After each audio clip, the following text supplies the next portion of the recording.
L'inclusion, fenêtre ouverte vers l'extraordinaire, des invités d'honneur extraordinaires aussi pour nous accompagner sur ce moment.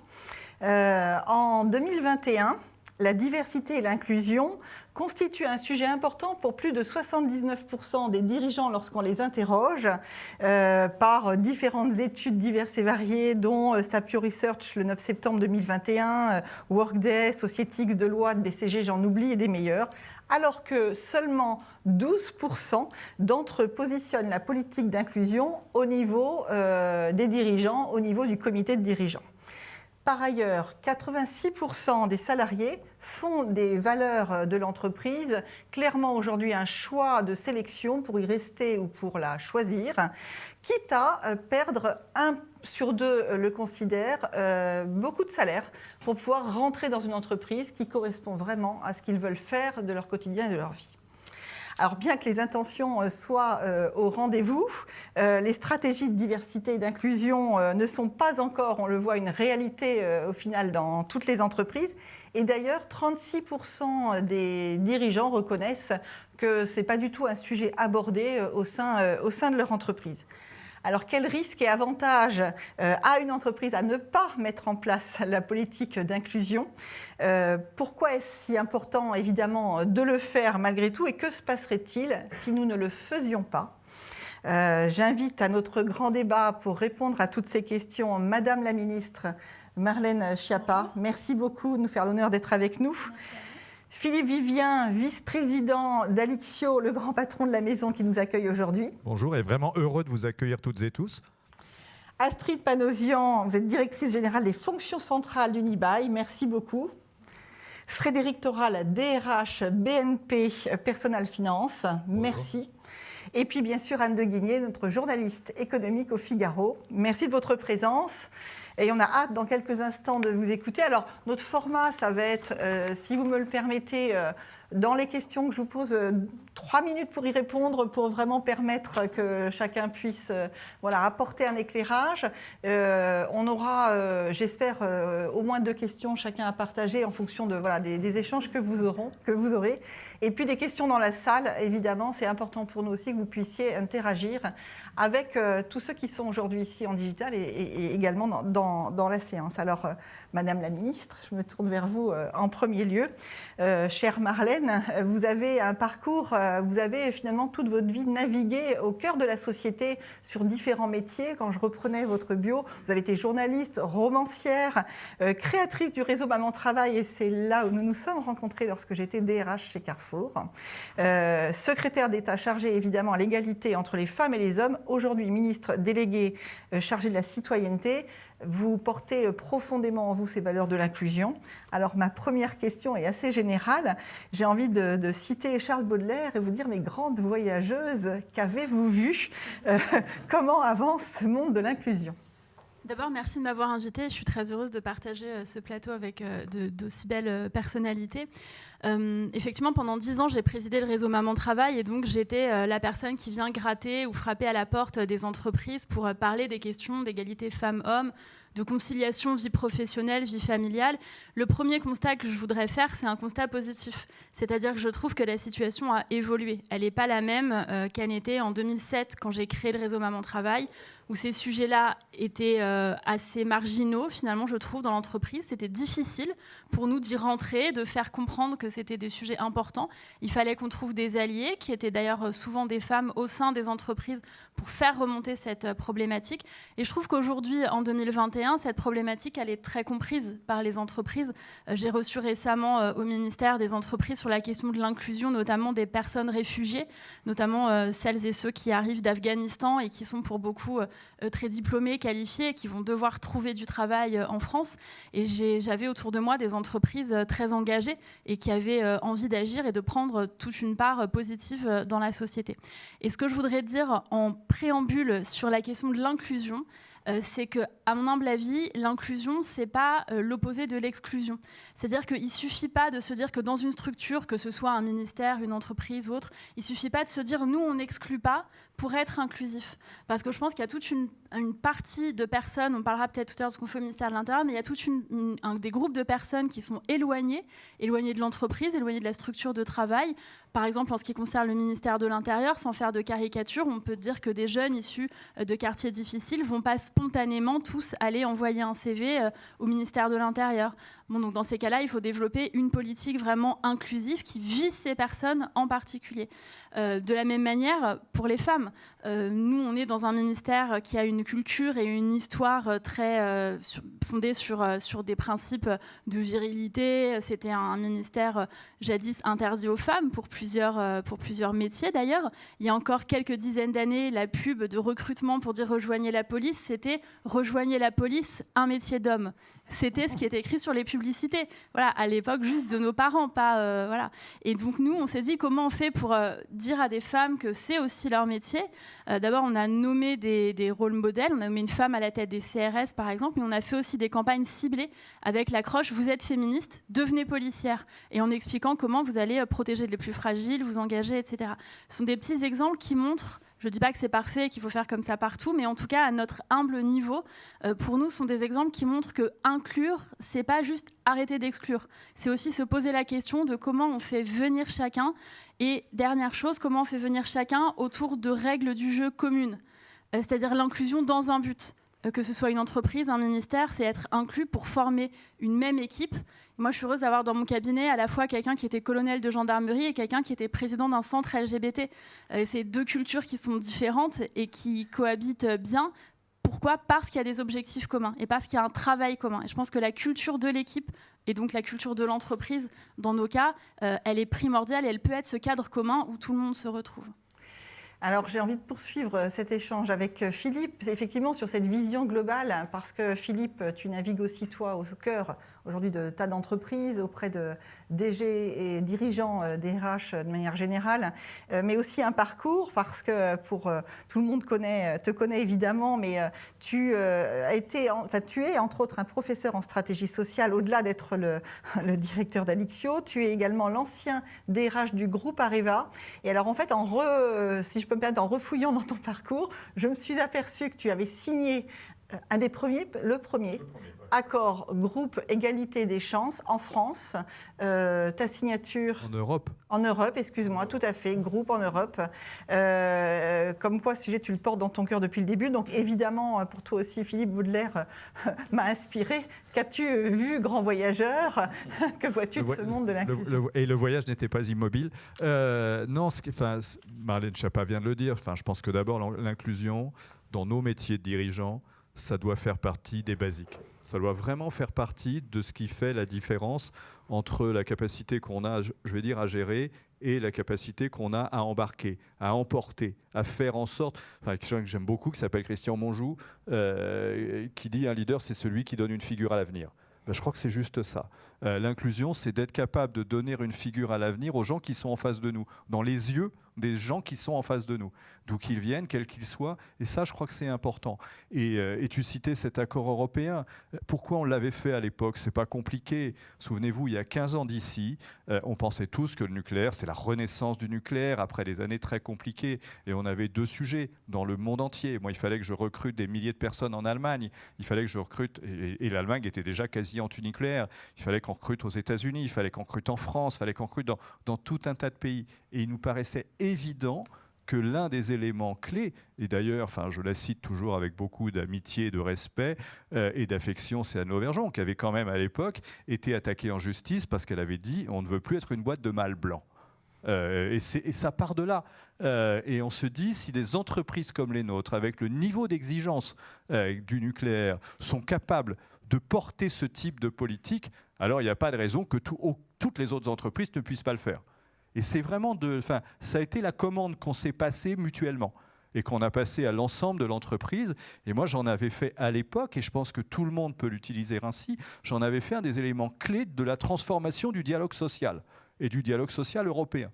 Mais après, ça vous pose des questions immenses auxquelles qu'on n'avait pas anticipé. Je crois que l'un des grands mérites de l'inclusion, c'est de vous pousser à vous poser des questions, ou plutôt à apporter des réponses à des questions que vous êtes pas posées, mais que d'autres se posent. Je me souviens de grandes réunions où, par exemple, un des éléments clés, c'était le travail des prisonniers. Est-ce qu'une entreprise en France doit favoriser le travail de prisonniers ? Au niveau européen, j'avais à peu près autant de prises de position que de pays. Et donc, comment vous bâtissez quelque chose ? Au-delà de cet exemple, je crois qu'on est véritablement tous capables d'aider à cette réflexion et surtout à l'action. Réfléchir, c'est bien, mais à un moment donné, il faut vite passer à l'action pour faire bouger les choses.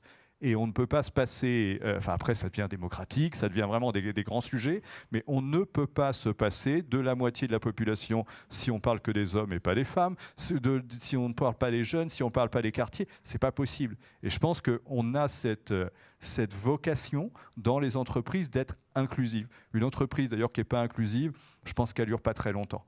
À un moment donné, elle va se rabougrir, elle ne fera plus d'innovation, elle n'aura plus cet ADN qui, justement, pour reprendre ton image, lui donnera envie de découvrir le monde. Et le monde, c'est des clients divers, et il faut que l'entreprise, de ce point de vue, soit à l'égal, je dirais, ou à l'identique de ses clients, soit diverse et soit inclusive. Alors justement, j'ai un petit peu envie de creuser ce sujet diversité, inclusion, mixité, sont des mots. Astrid, je me tourne vers vous, Astrid Panosian. Vous êtes diplômée de très grandes écoles, vous avez fait HEC, Sciences Po, Harvard. Je les cite parce que vous avez une vision en fait, de ce qui se produit évidemment dans le monde. Vous êtes une femme politique française, mais aussi et surtout une chef d'entreprise, consultante chez A.T. Kearney, directrice de la stratégie AXA, secrétaire générale et membre du conseil de surveillance du comité et de développement durable chez Air France, excusez-moi.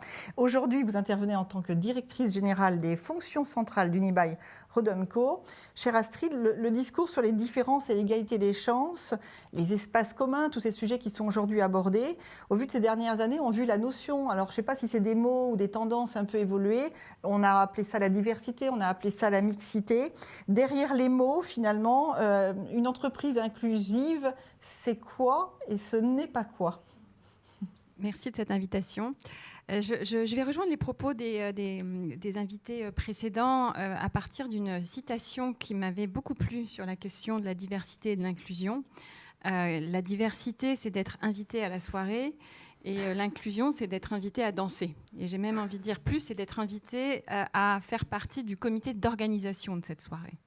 Je pense que la logique de diversité, si elle est prise, le risque de cette logique de diversité peut être vraiment une logique de conformité, de tick the box. Bon, là, on va avoir à gérer 40% de femmes au conseil d'administration avant 2012. C'était la loi Copé-Zimmermann. Il va falloir s'y mettre pour le recrutement.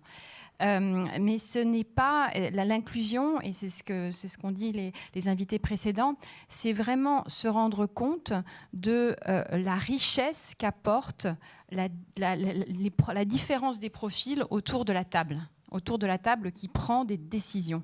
Et cette diversité, cette différence de profil, elle se fait dans le genre, elle se fait dans les parcours, elle se fait dans les parcours, elle se fait dans les aspects générationnels aussi, et elle se fait dans les nationalités.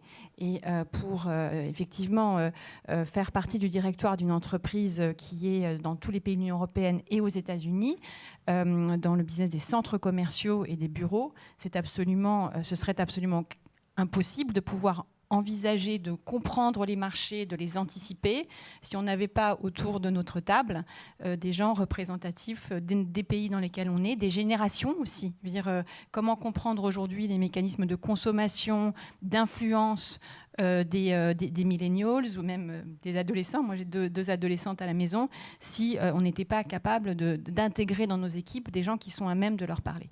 Donc, c'est vraiment, pour moi, l'inclusion, c'est quelque chose c'est un stade qui est beaucoup plus pragmatique, business et volontaire. Et du coup, ça doit se traduire dans quoi ?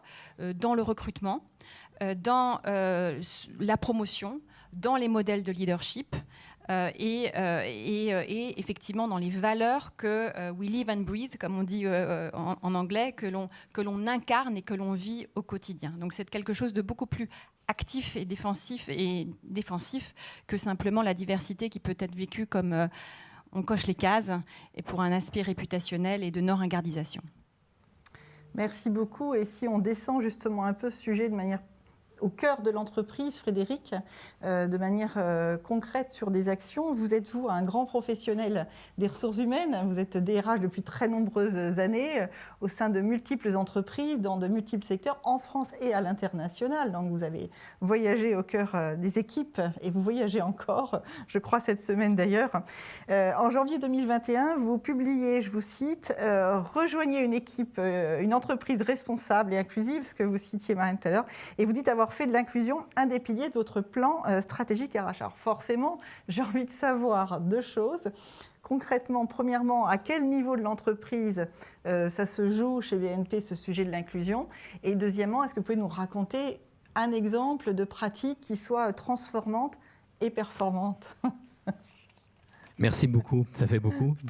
Effectivement, je voulais juste, avant de répondre à votre question, vous dire que je fais un peu partie, et vous allez comprendre après pourquoi, de la chance que ce pays, la France, peut donner à un certain nombre de personnes. Et j'insiste sur le sujet parce que quand on me voit, ça ne se voit pas. Et donc il faut faire très attention à ne pas stigmatiser en fonction des personnes que nous avons en face de nous. Je suis issu de la banlieue lyonnaise, il y a quelques années. J'ai eu la chance de faire des études, pas les meilleures écoles, mais ces écoles m'ont conduit aux meilleures écoles. Et ça, c'est un sujet très important. Je suis désolé, Philippe, mais je vais réagir un petit peu, c'est le débat. J'étais avec toi, Caroline Lauvergeon, à évoquer ce sujet. Nous ne sommes pas qu'une entreprise de mâles blancs. Mais moi, je suis un mâle blanc, mais je suis inclus aussi. Donc je dis attention à ces propos, attention effectivement à véritablement inclure tous et toutes sans seulement regarder le look. En plus, je suis blond aux yeux bleus, j'ai tout faux. Voilà. Donc je vais répondre à votre question. Effectivement, je crois qu'il faut d'abord bien se reposer les définitions. Qu'est-ce que c'est que l'inclusion? Alors, il y a eu des éléments très poétiques qui ont été cités, effectivement, et que j'apprécie. L'inclusion, c'est finalement être soi pour pouvoir donner le meilleur de soi-même, mais dans le cadre d'un projet collectif. Je trouve que c'est toujours très important d'assumer d'où on vient, qui on est, ce que nous sommes, parce que ça donne effectivement une force identitaire qui nous permet d'accueillir les autres. Si on n'a pas cette force, on accueille mal. Alors on a hâte de savoir justement dans l'entreprise ce que vous avez mis en place. Alors, un exemple, juste un exemple. Oui. Juste pour vous dire qu'effectivement, c'est au sommet de l'entreprise. Donc moi, je suis DRH d'une des filiales du groupe BNP Paribas, une des plus importantes. Évidemment, le groupe BNP Paribas a mis en place un certain nombre d'actions particulières. Je revenais sur ce que vous disiez, Madame la Ministre, tout à l'heure. Effectivement, par exemple, les réfugiés. Nous avons un programme d'inclusion d'un certain nombre de réfugiés dans l'entreprise, dans différents services. Nous avons aussi un exemple particulier que j'ai décidé de mettre en place, un comité de pilotage mixte, international, hommes-femmes, qui vient gratter le comité exécutif, finalement nos successeurs, sur ces sujets-là. Ils sont jeunes, ils sont tous directeurs généraux de pays, et ils viennent 2 fois par an challenger le COMEX. Autre exemple également, sur le sujet de l'inclusion, sur le sujet de la mixité, sur le sujet de la diversité. Un autre exemple aussi important, c'est que nous avons un accord monde, et ça fait partie de l'inclusion, qui assure les fondamentaux de protection sociale. L'inclusion, c'est aussi un sujet social, ce n'est pas qu'un sujet de mixité ou autre. Et ça, c'est un point également très important. Et puis, nous nous sommes engagés, et vous le savez sans doute, chez BNP Paribas, dans nos quartiers ont du talent, et pour Personal Finance, plus spécifiquement, des accords, je les cite, parce que franchement, on a des relations fantastiques avec eux, École de la deuxième chance, Énergie jeune, et c'est aussi, et vous disiez tout à l'heure, Madame la Ministre, exactement cela, c'est pas inclure c'est pas l'opposé d'exclure. Si on ne va pas chercher ces gens-là, ils ne viendront pas. Absolument. Et vous parliez de société, ça m'invite à aller vers vous, Anne. Anne de Guigné, vous êtes une journaliste en charge de la politique de l'emploi. Vous étiez en charge de la politique de l'emploi et de la finance avant de suivre la politique économique. Donc la conséquence économique-sociale, vous la voyez depuis très très longtemps. Au Figaro depuis 2017. Vous avez reçu en 2021 le prix, j'avais envie de le souligner, de la meilleure jeune journaliste. Et ça, on peut vraiment l'applaudir. Et donc, j'ai forcément envie que vous apportiez un éclairage sur ce qui vient évidemment d'être dit, mais aussi que vous nous parliez un petit peu de la woke culture. J'ai envie de prendre ce thème-là quelques instants, qui est un thème qui est peut-être nouveau pour certains, qui vient d'outre-Atlantique. Est-ce qu'il est déjà là d'ailleurs en France ? Voilà. Merci beaucoup, Muriel. Peut-être d'abord, derrière le terme woke, on dit un peu tout et son contraire. Et surtout, aujourd'hui, il est beaucoup utilisé par les gens qui le pourfendent. Bon, voilà, au Figaro, on fait beaucoup d'articles pour... mais il faut quand même revenir à la base. Les valeurs, elles sont super respectables. C'est l'idée que les entreprises tentent, à leur mesure, de répondre aux injustices raciales et autres qu'on connaît bien aux États-Unis. Donc, les valeurs de base, on peut pas... voilà, elles sont intéressantes et très respectables. La réalisation est à mon sens, beaucoup plus critique et tend beaucoup plus à diviser la société qu'à inclure. En fait, peut-être pour résumer, on peut dire que et c'est pas aux États-Unis, c'est un truc vraiment, c'est très courant. On ne parle pas de quelques boîtes progressistes dans la Silicon Valley. C'est les salariés sont plus considérés comme un collectif de talents qu'il va falloir faire évoluer, en effet inclure. Mais en fait, chacun est quelque part renvoyé à son identité, de couleur de peau, d'origine, d'orientation sexuelle, et vous placez vos salariés sur une échelle des privilèges. Et selon sa place sur l'échelle, vous les traitez différemment. Donc vous avez des boîtes, par exemple, et une fois de plus, là je vous parle de Lockheed Martin, c'est quand même la première boîte d'armement américaine. C'est pas les boîtes de gauchistes progressistes. Hein.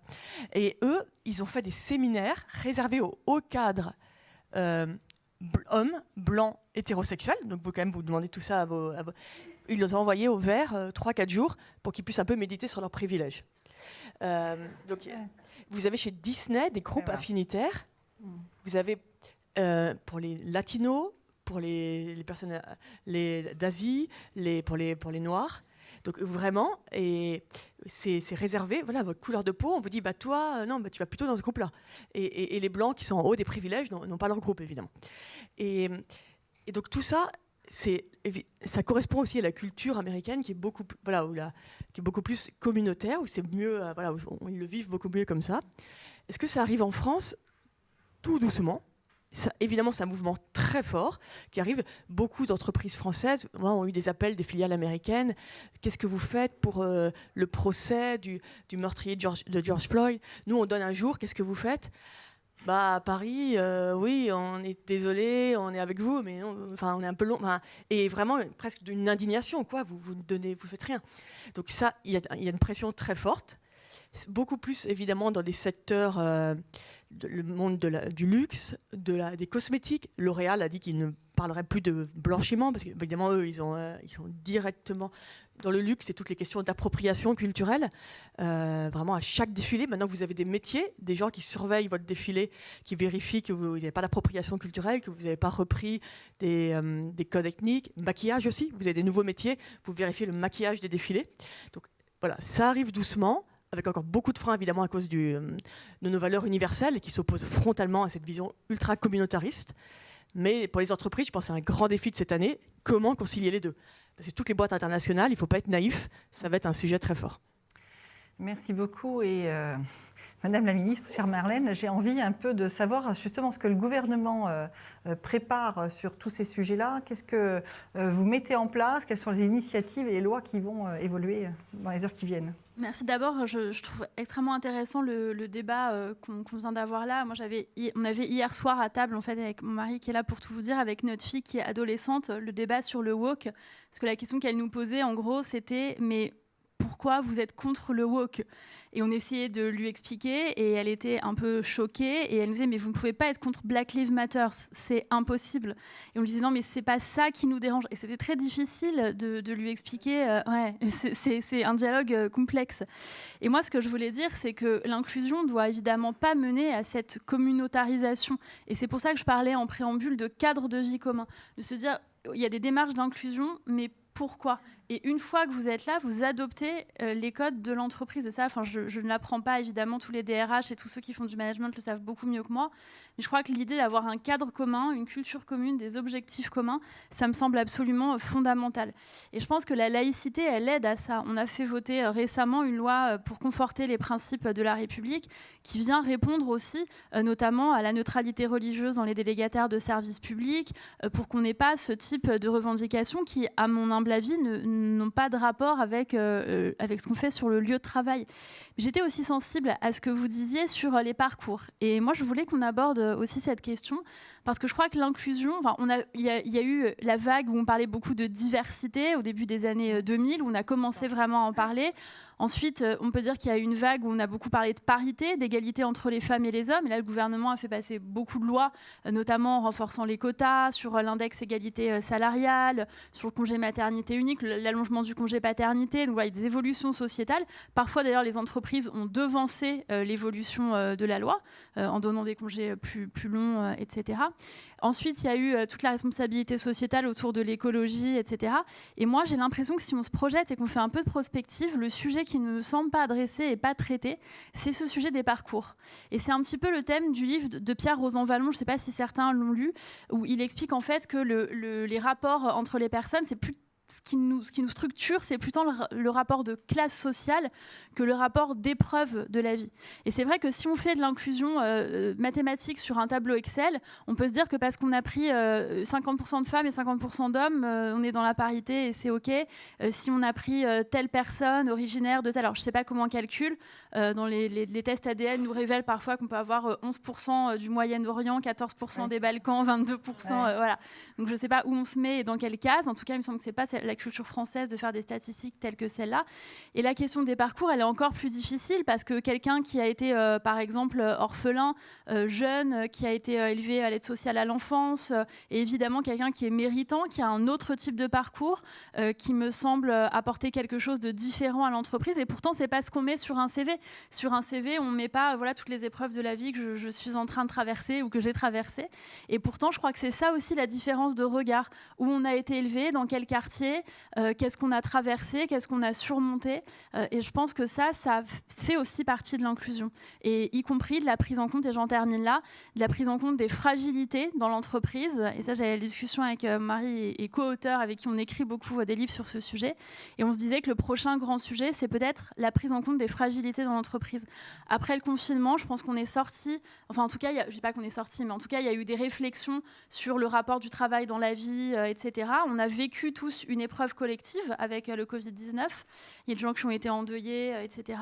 Et je pense que peut-être on pourrait se dire que la prochaine étape, ce serait d'ouvrir le sujet de comment on traite le moment où on n'est pas toujours des guerriers, toujours forts et toujours dans la performance dans l'entreprise ou dans le monde du travail, et comment on adresse ce sujet qui est sensible et difficile. Et je veux dire que des problématiques et assez peu de solutions, j'en suis très consciente. Mais peut-être que mettre le sujet sur la table est déjà un début de... C'est déjà un début.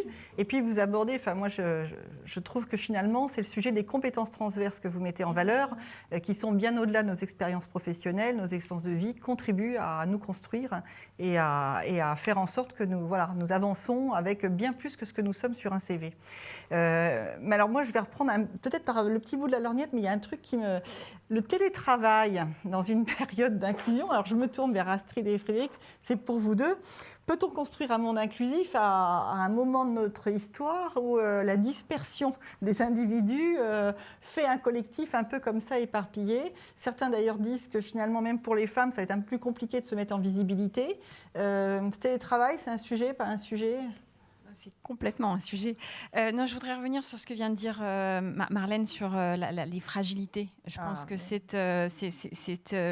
l'entreprise est un formidable lieu pour pouvoir aussi aider et traiter de ce sujet. Je pense que ça fait partie de ses responsabilités parce que l'entreprise, c'est un collectif et ça demande de la confiance et du courage de pouvoir aussi parler de ses propres vulnérabilités.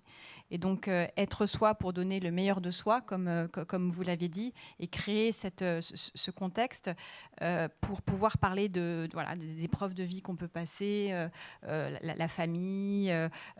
Moi, j'ai beaucoup de sujets autour des parents maintenant, les aidants. Voilà, des aidants, de la situation des collègues et des équipes qui ont vraiment un rôle d'aidants et qui sont en première ligne.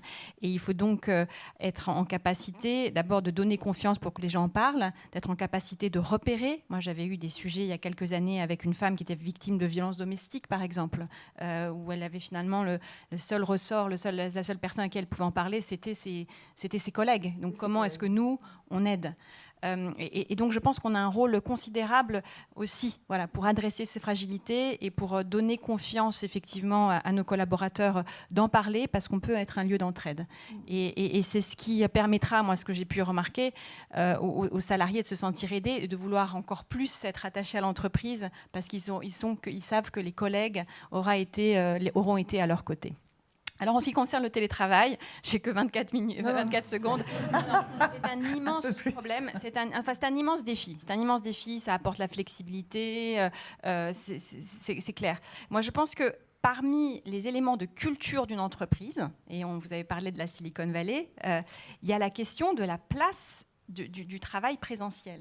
Et je pense fondamentalement, on vient d'avoir une semaine avec le premier séminaire des équipes internationales venant à Paris, 115 personnes, c'est quelle est dans la culture de l'entreprise la place du travail en équipe au bureau.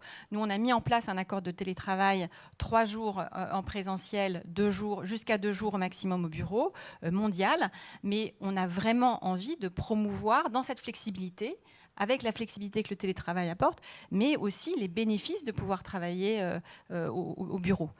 Parce que ça crée un sentiment d'appartenance, parce que c'est comme ça quand même qu'on crée de l'attachement, qu'on fait émerger les meilleures idées. C'est comme ça qu'on va pouvoir résoudre aussi les problèmes quand il y en a. Enfin, il ne faut pas se cacher les choses, ça apporte une flexibilité. Voilà. Et donc sur la question de la lisibilité, d'abord, il y a un vrai challenge de management des équipes. On l'a bien vu, je pense que vous l'avez vu aussi tous, comment est-ce qu'on forme les managers au télétravail, surtout quand c'était à 100%, mais aussi en modèle hybride, surtout pour nos managers français qui sont quand même habitués aussi au présentéisme, au contrôle, etc. Donc il y a une question de management par la confiance, une management sur les résultats et pas simplement sur les process.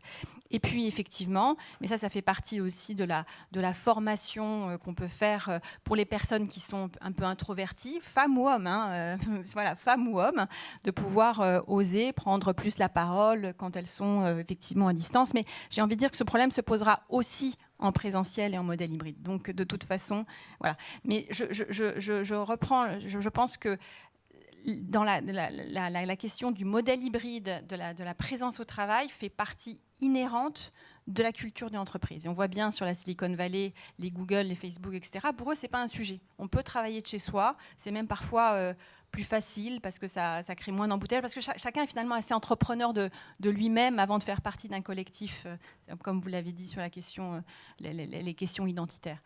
Donc ça, c'est vraiment d'abord quelle est la culture qu'on veut et quelle est la place du bureau dans la création du collectif. Et moi, j'y crois beaucoup. Alors Frédéric, vous voulez dire un petit mot sur ce sujet ? Je voulais vous remercier, madame, d'avoir ouvert le débat sur la fragilité, parce que chez BNP Paribas Personal Finance, ça fait 10 ans qu'on travaille sur la fragilité des clients. Et cette fragilité des clients, en miroir, nous l'avons incluse dans la fragilité des collaborateurs. Et ce que vous venez de dire est extrêmement important.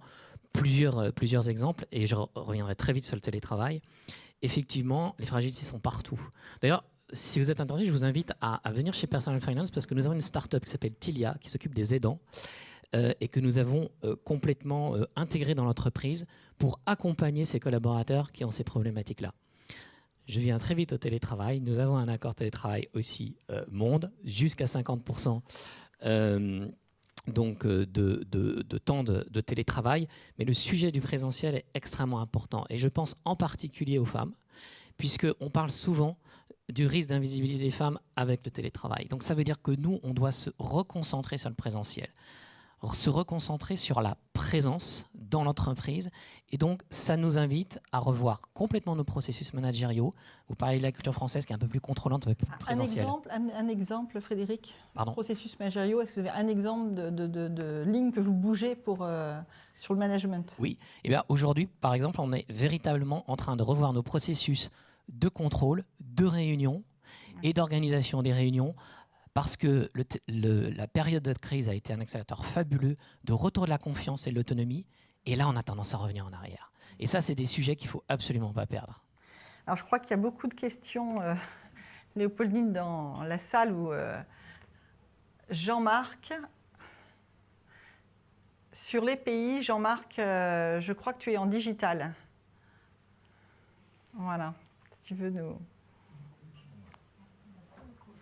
Jean-Marc, le micro, ça y est, Jean-Marc est avec nous. C'est bon ? C'est bon, Jean-Marc, oui. On t'entend. Oui, bonjour à toutes et à tous. Merci de votre présence et du temps que vous consacrez à notre réseau. Bonjour Madame la Ministre, la question de notre équipe, c'était de savoir en matière d'inclusion, si vous avez un pays qui vous semble inspirant et des leviers que vous avez pu constater, que vous souhaiteriez nous faire partager. Bonjour, alors merci d'abord pour votre question. Moi, je vais vous dire, je suis française et donc un peu arrogante. et donc, moi, je pense que la pire chose à faire, c'est de copier-coller des pratiques qu'on a pu voir dans d'autres pays. Et ça, honnêtement, j'en ai acquis la certitude assez tôt. Je l'évoquais tout à l'heure, je préside 10 ans le réseau Maman Travail et j'ai écrit plusieurs livres sur ce sujet, sur le plafond de verre, sur l'égalité femmes-hommes au travail.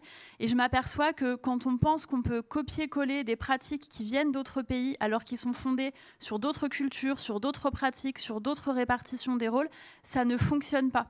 Je pense par exemple sous le quinquennat précédent, quand il y avait eu cette loi pour partager équitablement le congé parental. En disant le congé parental, donc qui est long, soit il est partagé, soit il est perdu. En fait, en France, pendant des années, on a préféré faire en sorte qu'il soit perdu plutôt que le père prenne l'autre moitié du congé parental. C'est pas forcément juste parce qu'on est un gros pays de misogyne, c'est parce qu'en fait, dans la culture, ça n'a pas été préparé. Et là, ça nous montre à quel point la loi qui arrive comme ça et boum, et on va faire comme ça, ne fonctionne pas. Parce qu'en plus, je n'utiliserai pas l'expression de Gaulois réfractaire, mais quand on prend une loi, et surtout sur les questions sociétales et surtout sur les questions intimes, il y a une espèce de réflexe de rejet. Ah bon ? L'État veut qu'on partage ? Ben non, je ne partagerai pas. Voilà, je caricature un petit peu, mais je trouve que c'est quand même assez vrai. Donc je dirais que ce qui est important, à mon humble avis, c'est de faire un benchmark, de voir ce qui se passe autour, mais de vraiment l'adapter à la culture française et à la culture d'entreprise aussi. De la même manière, partager les bonnes pratiques, c'est évidemment fondamental, mais peut-être dans une start-up de la Silicon Valley, on ne fera pas exactement la même politique d'inclusion qu'à la Gendarmerie nationale. Nous avons une deuxième question d'Anne Dupin sur l'ADN de l'entreprise. Anne, voilà, on te voit et on t'entend. Oui, bonjour. Donc dans notre groupe, en fait, on se posait la question de comment on peut sortir des obligations légales et du risque d'instrumentaliser les personnes à inclure pour que en fait, l'inclusion devienne vraiment une partie de l'ADN de l'entreprise et avec des réels bénéfices finalement pour les bénéficiaires. Peut-être je me tourne vers vous. Souhaitez-vous apporter une réponse, Astrid ? Alors, je pense d'abord qu'il faut que ce soit, je ne sais pas si vous serez d'accord, mais je pense qu'il faut que ce soit vraiment d'abord dans les objectifs de la direction générale. La direction générale, comme vous le savez, a les objectifs qui sont votés chaque année par l'Assemblée générale et sur lesquels elle est comptable. Et je pense que des objectifs de responsabilité sociale et environnementale doivent très, très clairement faire partie de la rémunération annuelle des dirigeants. Voilà. Donc nous, clairement, c'est ce qu'on a fait depuis maintenant 2 ans. Il y a 10% de la rémunération, je pense que c'est la même chose pour BNP Paribas. On a 10% de la rémunération variable annuelle de la direction générale général qui est lié à des objectifs de diversité et d'inclusion. Et même chose pour les rémunérations variables long terme, où on s'est fixé comme objectif d'ici 2025 d'avoir 40% de femmes ou d'hommes dans les organismes dirigeants, donc 40-60, exécutifs, donc en miroir à ce qui peut exister au conseil d'administration. Je pense aussi, et je trouve que l'exemple de BNP Paribas sur la fragilité du client, enfin des clients en miroir aussi de l'entreprise, c'est quelque chose d'absolument essentiel. C'est-à-dire qu'il faut voir comment est-ce que l'inclusion peut être vraiment faire partie du modèle et du business model de l'entreprise. Nous, centres commerciaux, on a... Du coup, on loge des commerces, on loge beaucoup de prestataires de services, de maintenance, de sécurité. Et on sait que ce sont souvent, pour les personnes éloignées des formations, de l'emploi, les premières marches vers le premier boulot. Et donc, nous, très concrètement, on s'est dit, faisons de notre cœur d'activité un levier pour le premier coup de pouce, le premier emploi des jeunes, des villes, en particulier des jeunes, mais ça peut être aussi d'autres publics, par exemple à Stockholm ou à Varsovie, où il y a un plein emploi des jeunes pré-Covid. C'était d'autres publics qui étaient éloignés de l'emploi, donc ce n'est pas nécessairement les jeunes, pour pouvoir rapprocher en termes de formation, d'opportunités professionnelles, ce que nous faisons dans nos centres. Donc c'est absolument essentiel que la question de l'insertion soit totalement intégrée au cœur de métier de l'entreprise pour qu'on soit pertinent et qu'on puisse offrir des solutions les plus efficaces possibles. Anne, vous vouliez compléter ? Dans la question, je crois qu'il y avait l'idée un peu d'utiliser l'identité des... Et c'est vrai que c'est quelque chose qu'on peut voir... et ce qui, évidemment, je pense, à mon humble avis, n'est pas du tout la solution pour apaiser la société, d'utiliser l'identité de minorité pour faire du marketing. Aux États-Unis, vous avez pas mal de littérature sur le capital diversitaire, où les boîtes, maintenant, ça fait partie de leurs actifs presque. J'ai des bons quotas de couleur de peau, de diversité LGBT. Et je sais pas, moi, c'est quelque chose que je trouve un peu atroce de se dire qu'on va utiliser l'identité, et en plus de minorités qui peuvent, à juste titre, ont une histoire d'oppression. Et du coup, il faut quand même faire très attention à la manière dont vous utilisez. Évidemment, inclure, mais avec, vous savez, il y a eu plein d'histoires. Par exemple, il y a eu beaucoup d'histoires de rapports annuels où, dans des entreprises où il y avait 2 noirs qui ont été photoshopés 3 fois sur on voit, c'est vrai que c'est la même personne, parce qu'il y a, et là c'est vraiment des histoires aux États-Unis qui existent, où les gens se sont rendus compte. Mais en fait, on voit qu'ils sont habillés pareil, mais on les met partout. Et ça, c'est des trucs qui ont vraiment existé, qui sont affolants. Et c'est vraiment pas comme ça qu'on va apaiser la société, quoi, et qu'on va faire du bien à quoi que ce soit. Nous arrivons sur la fin du débat qui va très très vite, mais une dernière question, la même en fait pour vous toutes et vous tous. De tout cela, que faut-il apprendre à nos enfants, Madame la Ministre ? Je vais répondre, je vais prendre 30 secondes avant pour témoigner. Je suis la BNP, c'est ma banque depuis l'âge de 16 ans. Et je le dis justement parce que je pense que pour être crédible sur ces politiques RH, il faut être crédible sur ce qu'on fait de façon extérieure.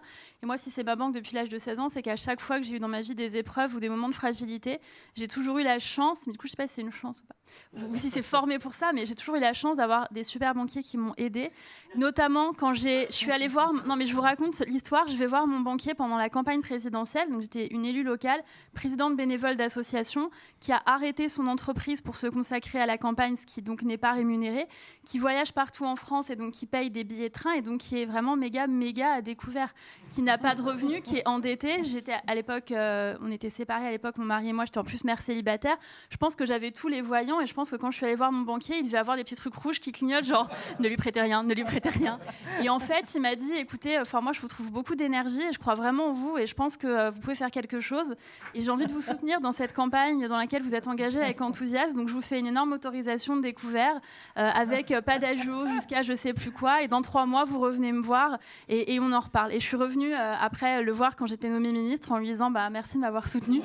Donc voilà, je pense qu'on parle souvent des banquiers méchants, horribles et des courriers désagréables qu'on reçoit, mais on a aussi parfois des gens qui ont envie de nous soutenir dans nos projets et je tiens à le dire accueillir en votre présence.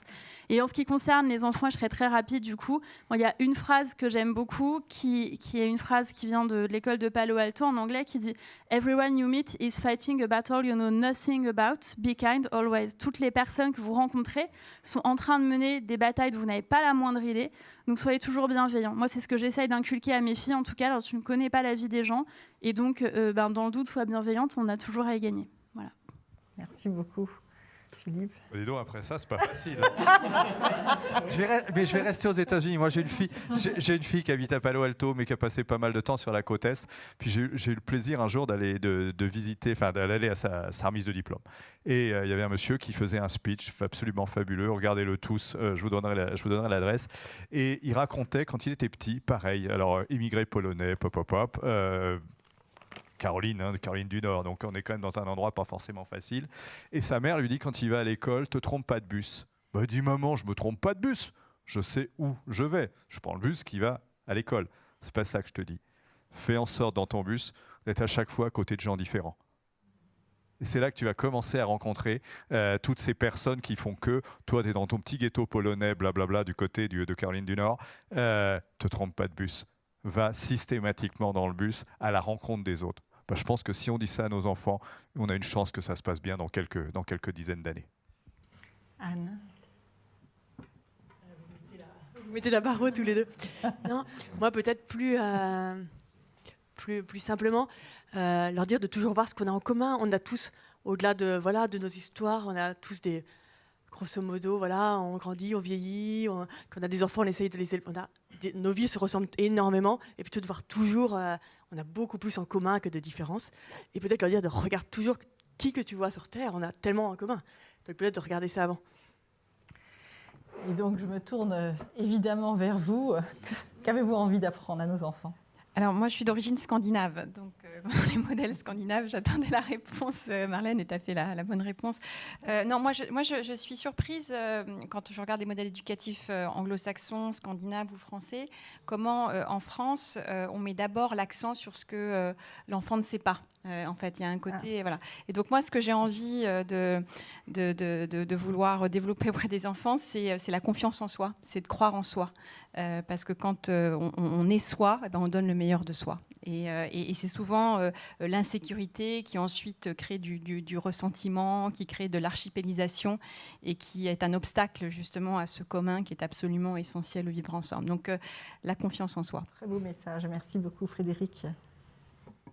Tout d'abord, je voulais vous remercier pour BNP Paribas.